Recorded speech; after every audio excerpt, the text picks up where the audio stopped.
So finally चाहिँ Xiaomi ले Redmi Buds 4 सिरिजलाई चाहिँ चाइना पछि ग्लोबल मार्केटमा चाहिँ लन्च गरिसकेको छ। यो सिरिजमा चाहिँ हामीले दुईटा एयरबड्स देख्न पाउँछौँ, Redmi Buds 4 र Redmi Buds 4 Pro।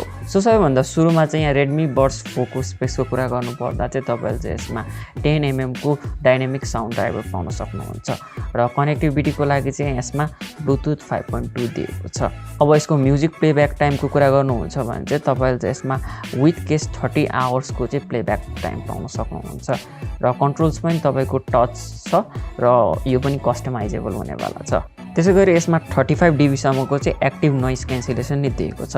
त्यसैगरी IP54 सर्टिफाइड भएको कारणले चाहिँ एयरबड्स तपाईको वाटर एन्ड डस्ट रेजिस्टेन्स छ। अब Redmi Buds 4 Pro को कुरा गर्नुपर्दा चाहिँ यसमा चाहिँ तपाईले 10mm प्लस 6mm को डुअल ड्राइभर पाउनुहुन्छ र यसमा चाहिँ तपाईले हाई रेज अडियो पनि सपोर्ट पाउन सक्नुहुन्छ। त्यसैगरी यसमा चाहिँ तपाईले 43 डेसिबल को चाहिँ एक्टिभ नोइज क्यान्सलेसन पाउन सक्नुहुन्छ।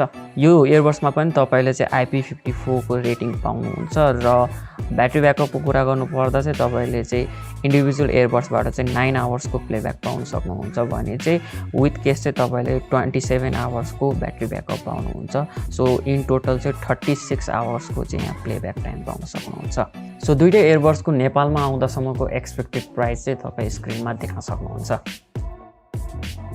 So until next time, do subscribe. See you in the next video.